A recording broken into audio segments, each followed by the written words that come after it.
मंजिलें उन्हीं को मिलती है जिनके सपनों में जान होती है। मंजिलें उन्हीं को मिलती है जिनके सपनों में जान होती है। पंख होने से कुछ नहीं होता यारो, हौसले से उड़ान होती है, हौसलों से उड़ान होती है। धन्यवाद।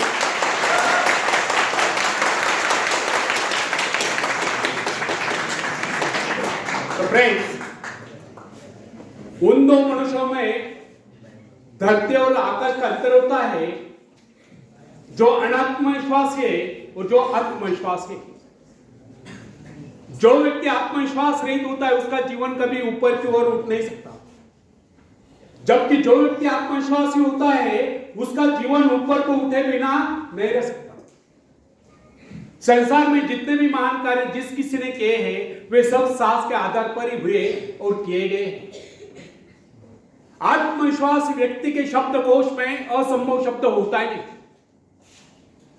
जो लोग अपनी शब्दों का अनुमान नहीं लगाते, जिनके जीवन की आकांक्षाएं मात्र खाने पीने तक ही सीमित रहती है, जो ये नहीं जानते कि उन्हें इस धरती पर परमात्मा ने किसी कार्य विशेष के लिए भेजा है या उनकी इच्छा कोई कार्य विशेष करने की थी, वे लोग न तो आज तक संसार में कुछ कर पाए हैं ना ही भविष्य में कुछ कर पाएंगे। मेरे पास एक नवयुवक का पत्र है, वो लिखता है, मैंने अब तक न कुछ पाया है ना ही भविष्य में कुछ पाने की आशा रखता हूं। मैं सदा से ही अभागी रहा। जिस किसी कार्य को पूर्ण करने का मैंने संकल्प किया उसमें मैं लगभग असफल ही रहा। मुझ में कभी आत्मविश्वास था ही नहीं और मैं समझता हूं भविष्य में मुझ में कभी आत्मविश्वास जागृत नहीं होगा।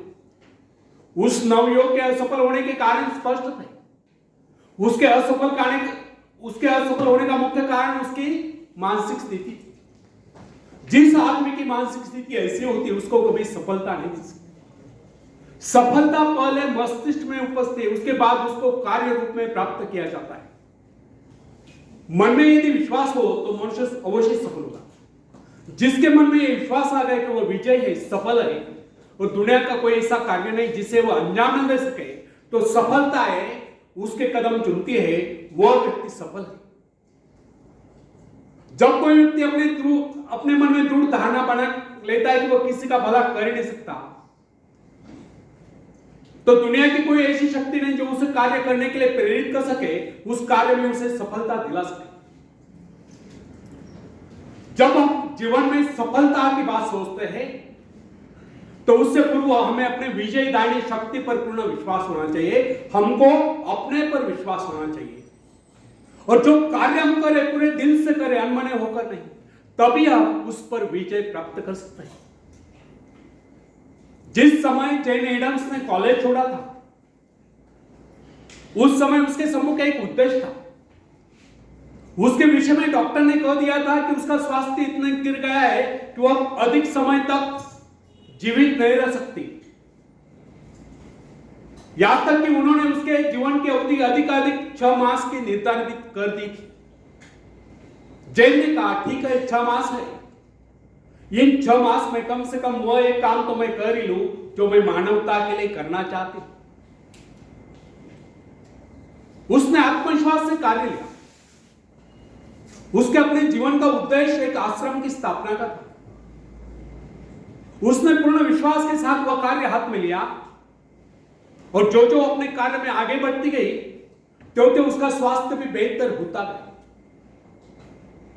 वह न केवल अपने उद्देश्य की स्थापना में सफल हो गई, अपितु 6 माह से नहीं, वह कई वर्षों तक जीवित भी रही। यह उसका अपने पर पूर्ण विश्वास और परमात्मा की कृपा में अपार श्रद्धा और निष्ठा का ही परिणाम। हिप्नोटिज्म का चमत्कार देखिए। मैंने एक ऐसे व्यक्ति को भी देखा जो साधारण था। उसको जब हिप्नोटाइज कर दिया गया तो उसने वह कर दिखाया जिसकी कोई कल्पना नहीं कर सकता। उसको 2 कुर्सियों पर लेटा दिया था। एक कुर्सी पर उसके पैर, दूसरी पर उसकी गर्दन और सिर, बीच का भाग अदब है। उसने अपने ऊपर 7-8 आदमियों का भार उस अवस्था में झेल लिया। अब आप ही बताएं कि उसमें यह अतिरिक्त बल कहां से आ गया था। यह केवल उस व्यक्ति का करिश्मा था जिसने उसको हिप्नोटाइज करके उसमें यह विश्वास जगा दिया था। यदि उसमें यह विश्वास न कर दिया गया होता तो वो अपने ऊपर एक आदमी को भी नहीं बैठा पाता। फ्रेंड्स, यदि मनुष्य में आत्मविश्वास नहीं है तो वह प्रगति के पथ पर एक पांव भी नहीं बढ़ा सकता। मनुष्य की सफलता उसके आत्मविश्वास के आगे नहीं जा सकती। सफलता केवल आत्मविश्वास का अनुकरण करने वाली चीज है। मनुष्य के संकुचित विचार उसकी असीम शक्ति को सीमित कर देते हैं। जो जो मनुष्य में आत्मविश्वास की वृद्धि होती जाती है तो उसकी कार्य शक्ति बढ़ती जाती है। मनुष्य की इस शक्ति का माप उसके विस्तार से किया जाता है जिसके माध्यम से अपने सृष्टा से जुड़ा हुआ होता है। यदि उसने अपने आत्मविश्वास को ताक छोटा कर लिया तो उसमें शक्ति भी थोड़े समय के लिए आएगी। अब्राहम लिंकन के विषय में कोई किसी प्रकार का अनुमान नहीं लगा सकता था। वह दिखने में बहुत ही सामान्य सा व्यक्ति था, किंतु जो ही अमेरिका में पहले पल उत्तर दिशा से गृह युद्ध की सनसनाहट आरंभ हुई और राष्ट्रपति पद के निर्वाचन का समय निकट आता गया, अचानक लिंकन के मन में भाव उठा क्यों न वह इस बार अपने सारे राष्ट्र का भार अपने कंधों पर ले। बस फिर क्या था, विचार आते ही उसने निश्चय किया, उसका आत्मविश्वास जागा और वह राष्ट्रपति पद के निर्वाचन के लिए प्रत्याशी बन गया। उसने उन लोगों से कहा जो किसी उपयुक्त व्यक्ति की तलाश कर रहे थे, आप मेरे नाम का समर्थन क्यों नहीं करते? उसने कहा कि उसके अंतःकरण में प्रेरणा हुई कि उसको देश का कार्य करना चाहिए, इसलिए वो खड़ा हुआ।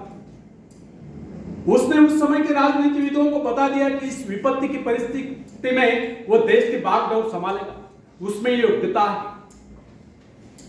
उसने अपना आत्मविश्वास प्रकट करते हुए कहा कि इस निर्वाचन में अवश्य विजय होगा। उसका यह कहना आत्मश्लाघा नहीं समझना चाहिए, अपितु इसे उसका आत्मविश्वास ही कहना होगा। उसका यह आत्मविश्वास सत्य सिद्ध हुआ और लिंकन राष्ट्रपति पद के निर्वाचन में विजय घोषित किए गए और दुनिया जानती है लिंकन एक सफल राष्ट्रपति हुए। फ्रेंड्स, जो व्यक्ति अपने भाग्य का निर्माता है, जो आत्मविश्वासी होता है, उसके प्रति सभी श्रद्धा और सम्मान की भावना रखते हैं। इस प्रकार के व्यक्ति की सभी सहायता करते हैं, जिसके विषय में लोगों का विश्वास हो जाता है कि वह किसी विशेष कार्य के लिए नियुक्त है। ऐसा व्यक्ति जहां भी जाता है सम्मान पाता है, सब उसकी ओर हसरत भरी नजर से देखते हैं। ऐसे लोग जिस मार्ग पर भी चल पड़ते उस पर उनका मार्ग स्वयं में बनता चला जाता है। फ्रेंड्स, जॉन ऑफ आर्क के भीतर से पुकार है कि उसे अपने देश को शत्रु की दासता से मुक्त कराना है, शत्रु की गुलामी से मुक्त कराना है, और इस शक्ति के आधार पर उसने फ्रेंच सेना का नेतृत्व किया और सफलता प्राप्त की। यदि उसमें यह भावना न होती तो उसकी शक्ति मात्र एक सैनिक से अधिक न होती। यदि उसमें आत्मविश्वास और ईश्वर पर विश्वास न होता तो कभी भी फ्रेंच सेना का नेतृत्व नहीं कर सकती थी। अपने आत्मविश्वास के दम पर ही उस समय वो चार्ल्स को समझाने में सफल हुई कि इस परिस्थिति में केवल वही देश की सेना का नेतृत्व कर सकती है, इस प्रकार देश की रक्षा कर सकती है। जॉन के हृदय में जो प्रबल आत्मविश्वास और ईश्वर के प्रति दृढ़ आस्था थी, उसके बल पर उसने फ्रेंच सेना का सेनापतित्व संभाला। उसका आत्मविश्वास वरदान सिद्ध हुआ, यद्यपि उसको युद्ध कला का प्रारंभिक ज्ञान भी नहीं था। बाल्यकाल में जब वो अपने माता पिता के भेड़ों की रखवाली करती थी, उस समय उसको कुछ आभास हुआ था, किंतु उसका पिता उसकी खिल्ली उड़ाता। इसके अतिरिक्त वह नारी थी।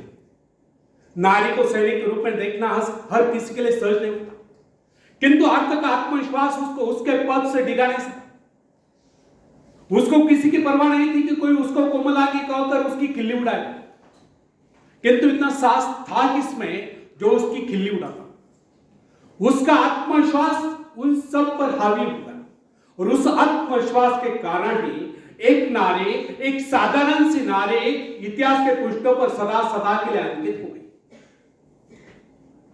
नॉर्थ पोल की खोज करने वाले पेरी के आत्मविश्वास के विषय में तनिक विचार कीजिए।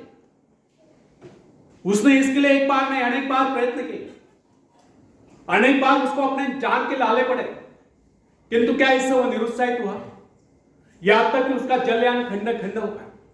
अनेक बाधाएं सामने, उसके संगी साथी उसको बीच मझधार में छोड़कर चले गए, किंतु वो अपने आत्मविश्वास के आधार पर अपने उद्देश्य की सिद्धि के लिए आगे बढ़ता ही गया। उसके अपने जीवन का उद्देश्य, उसके अपने जीवन का लक्ष्य उत्तर ध्रुव को प्राप्त करना था, जो उसके मन से कभी नहीं मिटा। फ्रेंड्स, संसार में ऐसे लोगों की कमी नहीं जो कि छोटे छोटे पदों पर कार्यरत होते हैं। क्या कारण है जो उन पर आज्ञा चलाते हैं? वे उनसे योग्यता में कम होने पर भी ऊंचे पदों पर पहुंच गए। इसका एकमात्र कारण उन अधिकारियों में अन्य योग्यताओं के साथ साथ आत्मविश्वास भी था। और ये जो छोटे छोटे पद पर कार्यरत है, वे उनसे योग्यता में कम होने पर भी और ये जो छोटे छोटे पद पर कार्यरत है, वे उनसे योग्यता में और शिक्षा में अधिक होने पर भी इसलिए छोटे पदों पर चिपके हैं क्योंकि उनमें आत्मविश्वास की कमी थी। मेरा एक परिचित जो कि अन्य अधिकारियों की अपेक्षा कम आयु का था, उसे अस्थायी रूप से उच्च पद प्राप्त हुआ। उसको अपेक्षा तक नहीं थी, किंतु यह उसका आत्मविश्वास ही था कि उसने उस पद की गरिमा को इस प्रकार निभाया कि लोग आश्चर्यचकित रह गए। यह उसका आत्मविश्वास ही था कि अनायास प्राप्त उस पद पर उसने सफलता से कार्य किया। उसके स्वामी का, उसके मालिक का उस पर विश्वास दृढ़ हो गया। उसने उसको उसी पद पर स्थायी रूप से, परमानेंट रूप से नियुक्त कर लिया। फ्रेंड्स, यदि मैं असफल रहा तो यह जो प्रश्न है, यह मनुष्य के जीवन को नष्ट कर देता है। यह भावना कभी अपने मन में उठने ही नहीं देनी चाहिए। असफल रहा तो क्या हुआ, फिर कभी सफलता मिल जाएगी। किंतु आरंभ से यह सोचकर हताश हो जाना उस परमात्मा के प्रति अविश्वास है जिसने आपको उस कार्य की प्रेरणा दी है। जब मनुष्य अपने आत्मविश्वास पर संदेह करने लगता है तो निश्चय जाने यदि वह सफल भी होता हो तो भी सफल नहीं होगा। और यदि उसमें आत्मविश्वास है तो फिर वह कभी असफल हो ही नहीं सकता। अपने आत्मविश्वास के दम पर वह कोई रास्ता निकाल लेगा जो उसको सफलता के शिखर पर पहुंचा देगा। अपना मूल्यांकन आप करें। लोग आपके विषय में क्या कहते हैं यह महत्वपूर्ण नहीं है। महत्वपूर्ण यह है कि आप अपने विषय में क्या सोचते हैं। यदि आप में आत्मविश्वास नहीं है तो फिर लोग कुछ भी कहे, आप सफलता के निकट नहीं पहुंच सकते। और अगर आप में आत्मविश्वास है तो फिर लोग कुछ भी कहे, आपको सफल होने से कोई रोक नहीं सकता। बेंजामिन डिसरायली जो कि एक साधारण सा व्यक्ति था, इंग्लैंड का प्रधानमंत्री बनने में सफल हो गया। उसमें क्या विशेषता थी? यह था उसका आत्मविश्वास, उसके मन की दृढ़ता। यही कारण था कि महारानी विक्टोरिया भी उसे अपने व्यक्तिगत मित्र जैसा सम्मान देती थी। कर्नल रूजवेल्ट में क्या विशेषता थी? केवल एक ही, उसको थियोडोर रूजवेल्ट पर अगाध विश्वास था, अर्थात उसमें आत्मविश्वास कूट कूट कर भरा हुआ था। यदि उसमें इतना आत्मविश्वास न होता तो फिर उसको कितनी सुविधाएं मिलती, उसमें कितनी योग्यताएं होती, उसके कितने साथी उसका उत्साह बढ़ाते, वो उस स्थिति में नहीं पहुंच सकता था। हां, कुछ ऊंचा भले ऊंचा। फ्रेंड्स, विश्वास का मनोविज्ञान मनुष्य स्वभाव की बहुत ही विचित्र बात है। आध्यात्मिक आधार पर विश्वास अधिक टिकता है, जबकि मानसिक धरातल पर ही विश्वास नेपोलियन जैसा होता है। अन्य सभी नाड़ियां तो उसके सैनिकों के समान होती है, और जब वे सैनिक अपने नेता पर, अपने सेनापति पर विश्वास करने लगते हैं तो उनकी शक्ति स्वयं में दोगुनी चौगुनी बढ़ती जाती है। जो सोचता है वह कर सकता है, जो सोच ही नहीं सकता वह कर ही नहीं सकता। मनुष्य इस विश्वास रूपी शक्ति के विषय में कभी सोचता ही नहीं। जिनमें यह आत्मविश्वास होता है उनको कुछ अधिक नहीं करना पड़ता। वे केवल अपने आत्मा की आवाज का अनुकरण करते हैं। फ्रेंड्स, मनुष्य आज जो यहां तक उन्नति कर पाया है, इसका एकमात्र कारण उसका आत्मविश्वास ही था। अन्यथा वो पहले पल तो वन्य प्राणी ही माना जाता रहा। मोजेस में इतना आत्मविश्वास भरा था कि वह इजरायलियों को पेड़ जंगलों में से निकाल कर ले गया। ईसाई विश्वास के आधार पर भी सारे संत अपने आत्मविश्वास के कारण ही वह सब कार्य कर पाए जिनके विषय में उनके आश्चर्यकारक कारनामों की चर्चा की जाती रही। ईसा ने कहा था, डरो नहीं, केवल विश्वास करो। विश्वास करो से उनका अभिप्राय आत्मा पर विश्वास करो, परमात्मा पर विश्वास करो। यदि आप डरते हैं तो इसका अभिप्राय यह है कि आप में आत्मविश्वास नहीं है, आप ईश्वर की संतान, उसे आपका दुर्बल जीवन स्वीकार नहीं, वह आपको दुर्बल देखना ही नहीं चाहता।